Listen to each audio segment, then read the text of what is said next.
The BigBlue CellPowa 500 has proven to be quite the wacky device. Let's take a look at some testing I've been doing on it. Alright y'all, the saga continues. When I tell you I ran this thing earlier today using my 250 watt fan until it turned off at about 31%, right? I take the AC adapter to try and plug this in with the hopes that it's going to be at 0, and look at what it's at. So right now what I'm about to do is I'm going to use my watt meter to see how much power this thing is actually pulling in, and then how much power it pulls in across the full totality of it charging overnight. It is 11:11 p.m.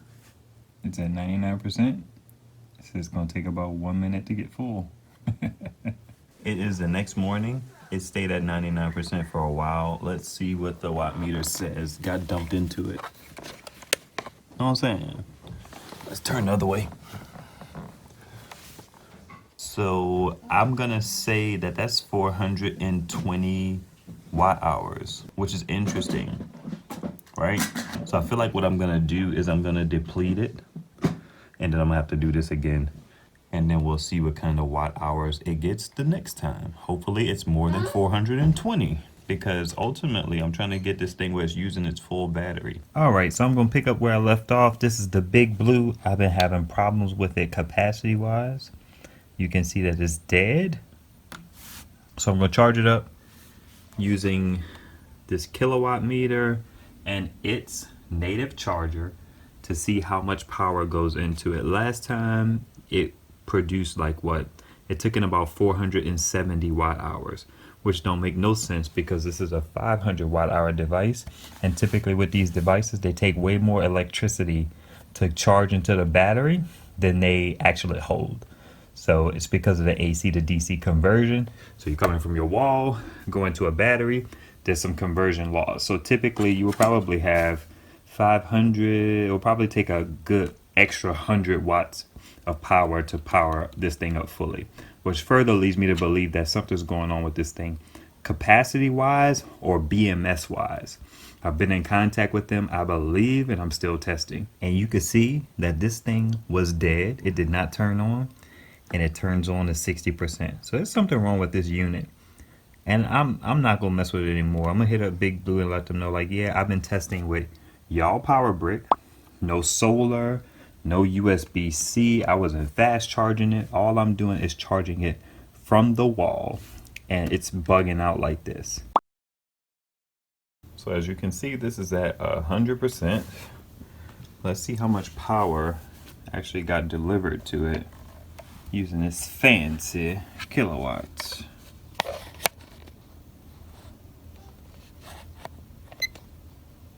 $390 watt hours.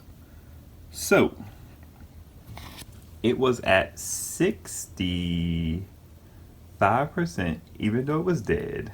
And what I'm looking for is to see, maybe try to be hopeful, like even if it was at 65%, maybe it still took in the full, but that ain't it.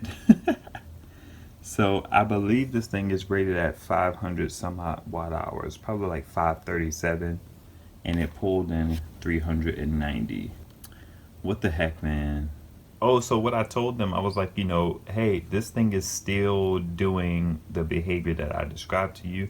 I have only used the power adapter over the last couple of days, and it continues to show itself die early and then power back on, showing it has more power than it actually comes with it. And I think it needs to be replaced. If y'all want me to send it back to you so y'all can test it, please let me know. Now, you see what's going on here? It's important to note that this is the first device that they sent me. They did send a replacement device, but the replacement device is doing the same thing. I also heard that there are some people experiencing the same thing via some Amazon reviews and so on and so forth. My overall conclusion, as I have stated on some of my live streams, but this is the first official video that I've made, is that the screen can't be trusted. I haven't tested enough to conclude that the battery capacity is sufficient. I kind of get a feeling that it is, but I haven't tested enough. Quite frankly, I have way too many power stations to devote that much time to it and making videos. I just gotta like dig in, get what I can get from the testing, and then present it to you guys to make sure that you guys ultimately either one have to be okay with the screen being wonky or just avoid it. I mean, it just comes down to that. This particular one had a lot of promise. I love a lot of things about it. It does not have pass-through charging, and now it has this wonky screen. So I have been collecting my oops data as well, my oops video footage. So I'm gonna kind of put that video together and put it out there as well, because it's weird as well. It's like it's tough to find a good 500 watt hour power station in the budget department. I mean, you know, you got the EB70, but even that one is weird for some people. I guess the EB55 is probably the closest thing to having a polished $500-ish, you know, give or take, and 500 watt hour. Anyway, I'm rambling. The oops video, I'm gonna be working on that one next. Stay tuned for that one. I'll put it out as soon as it's ready because it needs to be out here as soon as it's ready. You know what I mean? Holla.